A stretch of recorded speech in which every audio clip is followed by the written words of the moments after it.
How to create a group chat in Snapchat. Let's get started. Launch your Snapchat. Make sure you have already logged into your account.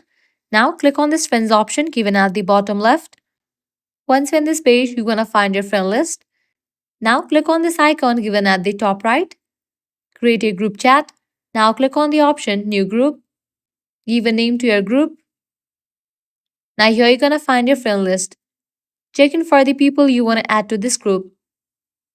You are able to add up to 200 people in a single group. Once you are done adding the friends, click on Chat with Group.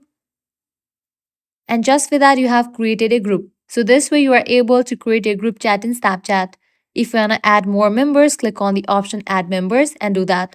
So that's a wrap for this video. If this guide was helpful, do not forget to like, share and subscribe to our channel. Thanks for watching.